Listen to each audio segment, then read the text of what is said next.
Hello guys, math का डर हो जाएगा छू मंतर। देखिए, आज हम आप लोगों को बताएंगे वास्तविक संख्या के बारे में, रियल नंबर्स के बारे में। तो ये क्लास 10th में चैप्टर 1 में आएगी, इसलिए इसमें थोड़ा सा इसके बारे में हम डिटेल से जानेंगे कि इसके अंदर कौन कौन सी संख्याएं आती है। तो वास्तविक संख्या के अंदर दो संख्या आती है, परिमेय संख्या और अपरिमेय संख्या। और परिमेय संख्या के अंदर बहुत सारी संख्या आती है, ये प्राकृत संख्या, पूर्ण संख्या, पूर्णांक, इसी तरह। तो इन सब के बारे में हम जानेंगे आज। वास्तविक संख्या को दो भागों में बांटे हैं। परिमेय संख्या रेशनल नंबर्स है और इसको हम क्यू से डिनोट करते हैं। और परिमेय संख्या इरेशनल नंबर्स है और इसको हम क्यू डैश से डिनोट करते हैं। तो परिमेय संख्या के अंदर जो संख्याएं आती है उसके बारे में हम जान लेंगे थोड़ा सा डिटेल से।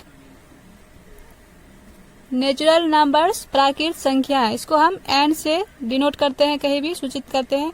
गिनती की संख्या को प्राकृत संख्या कहते हैं। से गिनती हम कहाँ से स्टार्ट करते हैं? 1 से 1 2 3 4 इसी तरह 1 2 3 4 और अनंत तक जाएगी, है इन्फिनिटी तक जाती है, मतलब बहुत तक, इसका कोई अंत नहीं है। देखिए, होल नंबर्स है पूर्ण संख्या है। प्राकृत संख्याओं के समूह में शून्य को शामिल करने पर पूर्ण संख्याओं का समूह बनता है। तो प्राकृत संख्या समूह क्या है? 1 से लेकर अनंत तक, 1 2 3, उसमें अगर शून्य हम शामिल कर देंगे तो वो पूर्ण संख्याओं का समूह हो जाएगा। शून्य जो है प्राकृत संख्या नहीं है, 1 से जो उधर शुरू होता है तो वो प्राकृत संख्या है, और अगर शून्य उसमें हम शामिल कर दे तो वो पूर्ण संख्या हो जाती है। 0 1 2 3 4 अनंत तक ये सब पूर्ण संख्या है, होल नंबर्स है, और इसको हम W से डिनोट करते हैं। देखिए, इंटीजर है, इंटीजर नंबर्स पूर्णांक संख्या, इसको हम Z से डिनोट करेंगे। तो पूर्ण संख्याओं को और प्राकृत संख्याओं के ऋणात्मक को मिलाने से पूर्णांक संख्याओं का समूह बनता है। तो पूर्ण संख्या क्या है? 0 से लेके इधर अनंत तक, 0 1 2 3 अनंत तक है। और प्राकृत संख्या के ऋणात्मक, मतलब प्राकृत संख्या में जो है उसमें सिर्फ माइनस डाल के इसमें अगर हम जोड़ देंगे तो ये पूर्णांक हो जाएगा। तो पूर्णांक का मतलब क्या है कि 0 से लेकर इधर प्लस तक, इधर जो अनंत तक है वो भी यहाँ इन्फिनिटी तक है, मतलब अनंत तक है। और इधर 0 से लेकर इधर माइनस में भी अनंत तक है, मतलब जिसका कोई अंत नहीं है, तो उसको पूर्णांक कहते हैं। पूर्णांक मतलब जो बटा में भी नहीं हो, मतलब जैसे 2/3 ये पूर्णांक नहीं है, या 2.5 ये सब पूर्णांक नहीं है। पूर्णांक मतलब पूरा अंक होना चाहिए, जैसे 4 है, 3 है, 2 है, या माइनस 2 है, ये सब पूर्णांक हो गया। अब है इवन नंबर्स, सम संख्याएं, इसको हम ई से हमेशा डिनोट करते हैं। वे प्राकृत संख्याएं जिसमें 2 से पूरा भाग लग जाए सम संख्याएं कहलाती है। तो प्राकृत संख्या क्या है? 1 2 3 से लेकर अनंत तक। तो इसमें जिसमें 2 से भाग लग जाएगा वो सम संख्या हो जाती है। देखिए, 1 में 2 से भाग नहीं लगता है, और 2 में 2 से भाग लग जाता है तो ये 2 सम संख्या होगी। 3 में फिर नहीं लगता है, 4 में 2 से भाग लग जाती है तो फिर 4 सम संख्या हो गई।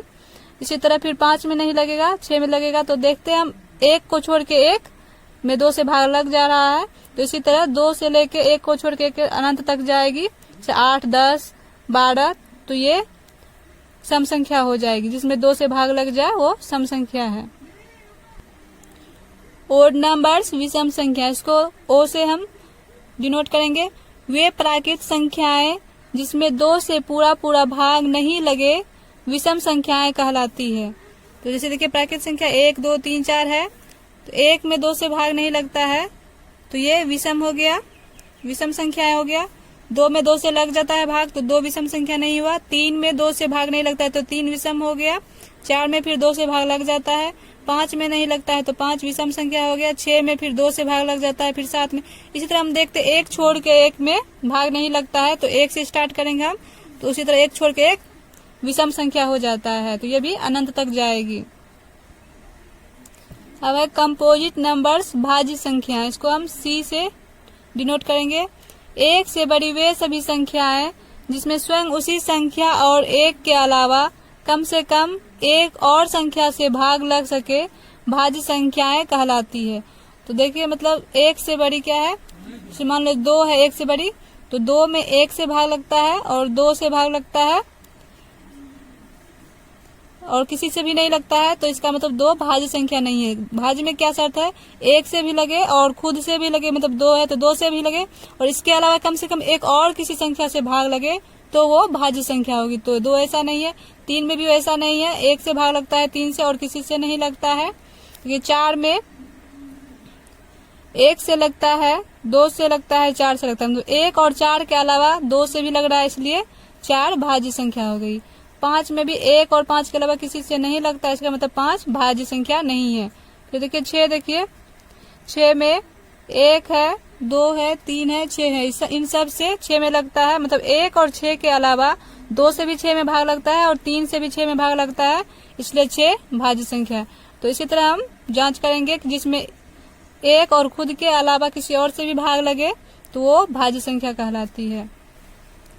अब देखिए प्राइम नंबर्स है अभाज्य संख्याएं, इसको हम P से डिनोट करते हैं। तो 1 से बड़ी वे सभी संख्याएं जिसमें स्वयं उसी संख्या और 1 के अलावा किसी और संख्या से भाग नहीं लगे अभाज्य संख्याएं कहलाती है। तो जैसे देखो, देखिए इसमें 1 से बड़ी 2 है तो 2 में 1 और 2 के अलावा किसी से भाग नहीं लगता है, इसका मतलब 2 अभाज्य संख्या है। और 3 में 1 और 3 के अलावा भी किसी से नहीं लगता है, 3 भी अभाज्य संख्या है। फिर 4 में 1 और 4 के अलावा 2 से भी भाग लग रहा है, इसलिए 4 अभाज्य संख्या नहीं है। और 5 में भी देखिए 1 और 5 के अलावा किसी और से नहीं लग रहा है, इसका मतलब 5 अभाज्य संख्या है। तो इसी तरह से आपको हम चेक करेंगे। तो देखिए यहाँ पे 2 जो है सबसे छोटी अभाज्य संख्या है, इसको हमको याद रखना बहुत जरूरी है क्योंकि ये बार बार पूछा जाता है और बार बार मैथ में भी इसका जरूरत पड़ता है। तो अभाज्य संख्या यही होता है, आप इसको अच्छे से थोड़ा समझ लीजिए। अब है रेशनल नंबर्स परिमेय संख्या, इसको Q से हम डिनोट करते हैं। तो वे संख्याएं जो P/Q के रूप में हो, जहां P एवं Q पूर्णांक है एवं Q 0 के बराबर नहीं हो, को परिमेय संख्या कहते हैं। अगर Q और बराबर ऐसे कटा हुआ रहे कोई भी चीज में तो इसका मतलब 0 के बराबर नहीं है। तो देखिए, तो इसका मतलब ये 0 के बराबर नहीं है। तो देखिए ये संख्या P/Q के रूप में, देखिए 2/5 P/Q के रूप में है। यहाँ पे P है, 2P है और 5 Q है। और Q जो है 0 के बराबर नहीं है, मतलब नीचे कभी 0 नहीं होना चाहिए, तो वही परिमेय संख्या होती है। ये दोनों पूर्णांक है, 2 भी पूर्णांक है, 5 भी पूर्णांक है। देखिए यहाँ पे 4 है, ये भी परिमेय संख्या है क्योंकि हम 4 को लिख सकते हैं 4/1। तो 1 में 4 से भाग देंगे फिर 4 ही हो जाएगा। तो यहाँ पे 4 हो गया P और Q के बराबर क्या हो गया 1 हो गया। यहाँ भी 0 नहीं है, इसका मतलब 4 भी परिमेय संख्या। इसी तरह कोई भी संख्या परिमेय संख्या हो जाएगी। और देखिए यहाँ पे -5 है, ये भी परिमेय संख्या है क्योंकि -5 को हम -5/1 लिख सकते हैं।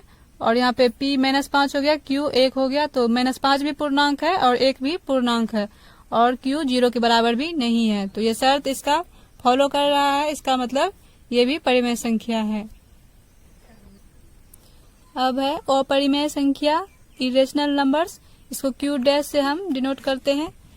तो कोई धनात्मक संख्या x हो तो √x एक अपरिमेय संख्या होगी जहां x एक पूर्ण वर्ग संख्या न हो। देखिए अगर मान लीजिए यहाँ पे रूट के अंदर में 3 है, मान लीजिए x के जब यहाँ 3 है तो ये रूट के अंदर है, तो ये अपरिमेय संख्या होगी क्योंकि 3 का रूट नहीं निकलता है पूरा पूरा बाहर, तो इसलिए ये अपरिमेय संख्या हो गया। लेकिन यहीं पे अगर देखिए यहाँ 4 अगर है, यहाँ पे रूट के अंदर अगर 4 है तो 4 का वर्ग पूरा पूरा वर्ग निकल जाता है। जैसे 4 को 2 गुने 2 किए और ये स्क्वायर किया और ये निकल गया, मतलब रूट से ये बाहर निकल गया पूरा पूरा, दशमलव में नहीं आया। इसका मतलब ये 4 जो है √4 जो है, मतलब √4 जो है ये अपरिमेय संख्या नहीं है। मतलब रूट के अंदर भी हो और उसका पूर्ण वर्ग नहीं निकले, मतलब वो पूर्ण वर्ग नहीं हो, उसका जो वर्ग में नहीं हो, तो वही जैसे √3 हो गया, √5 हो गया, ये सब अपरिमेय संख्या है। फिर √9 जो है ये अपरिमेय संख्या नहीं है क्योंकि √9 इसका निकाल लेंगे हम 3 गुना 3, 1 3 निकल जाता है बाहर, या फिर ऐसे 3 तो रूट और स्क्वायर कट के 3 हो जाता है, तो इसलिए ये अपरिमेय संख्या नहीं है।